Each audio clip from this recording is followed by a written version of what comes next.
In her novel Ceremony, Leslie Marmon Silko writes, "I will tell you something about stories. They aren't just entertainment. Don't be fooled. They are all we have, you see, all we have to fight off illness and death." I want to tell about us, this incredible English department with whom I'm fortunate to work. I want to talk about our glorious plans for the future. But first, I want to tell a story. Last winter, my colleague Amanda Coffey and I taught the novel Lean on Pete by Willie Vlotten in our developmental writing classes.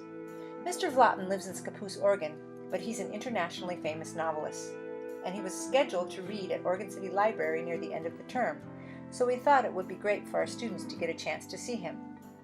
I read the book over Christmas break, after I had put it on my syllabus. The story is brutal.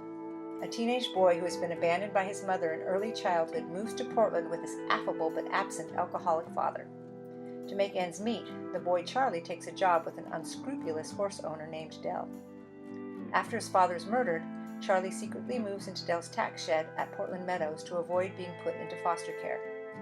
Charlie is schooled in the business of horse racing, but he breaks the number one rule: never become too attached to an animal. When Charlie learns his favorite horse, Lean on Pete, is most likely going to be sent to the slaughterhouse, he steals him and takes off on a cross-country journey. Along the way, he meets odd, broken, down on their luck, and sometimes terrifying people. Kind strangers appear, but they are few and far between. My students will hate this book, I thought. It's too dark. They'll never read it. But because I had committed to my friend Amanda, and because I ordered 25 copies through the bookstore, I kept it on my syllabus. After the first class discussion, it was clear that I had misjudged my students.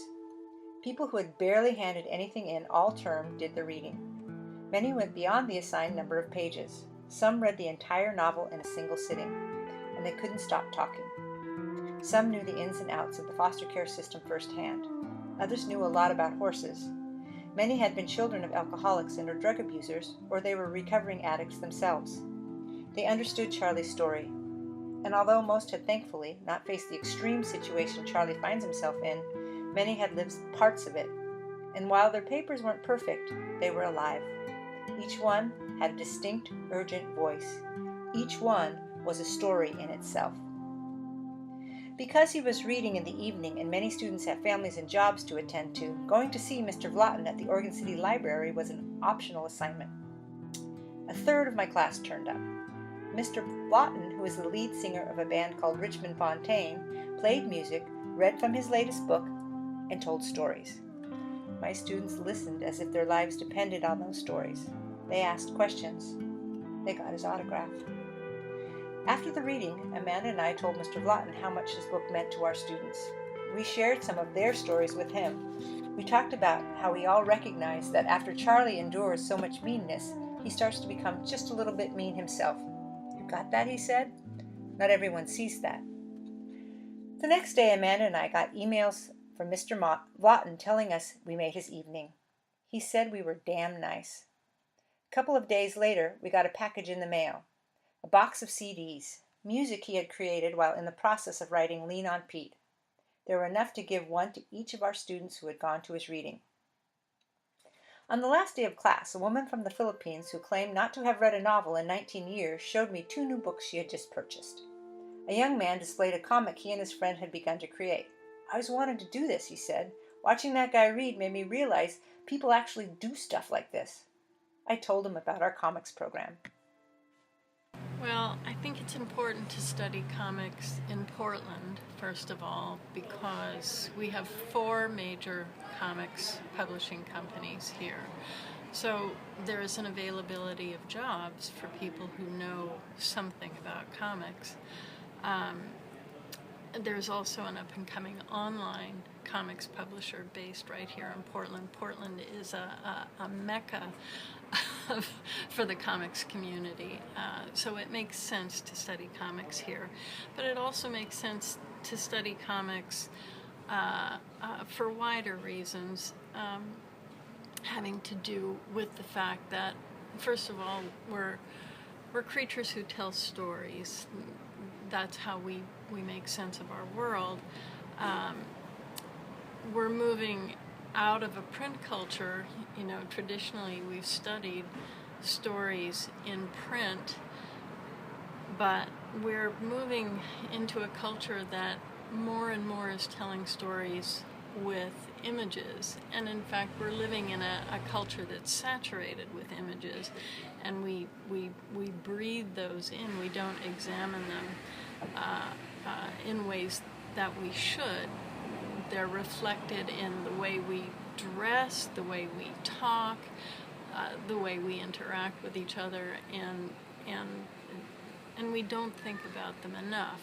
Comics provides an opportunity to dissect how pictures work, how they work with words, and how they come together to form something that is greater than the sum of the two parts.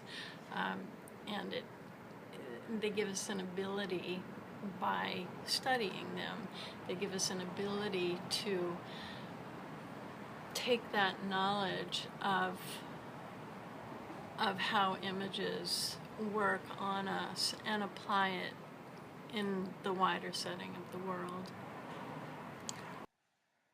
Though it's not every day that students receive presents from an author, my colleagues and I have seen students transformed again and again through the gift of story. And that's why we created this degree. Literature gives us the best tools to face the challenges of life because literature is about life. And no matter our goals, our job, or our income, we are first and foremost human beings. Story is the heart of our AS degree program. Whether it's a focus on literary analysis, creative writing, publishing, or comics, we want to offer a safe place to study and create, and ultimately prepare students to pursue their life goals with integrity and courage. Students in the publishing focus area of the AS degree here in the English department are asked two big questions as they move through our program. First, what is the story that you'd like to tell? And second, what's the best medium in which to tell that story?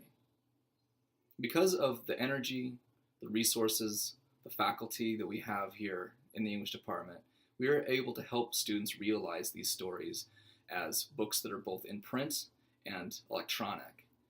Books that could become novels, short story collections, memoirs, poetry collections, as literary journals that are both in print and also as ebooks, as scripts for stage plays, scripts for screenplays, both large and small, as television and film, even projects that eventually culminate as comics and graphic novels and video games. While we're able to do all of this, what is central as we move through the questioning and the incubating of these stories is finding those things that are burning within our students when they already arrive here. The stories that they are burning to tell us, and they do tell us. The stories that they are burning also to tell you.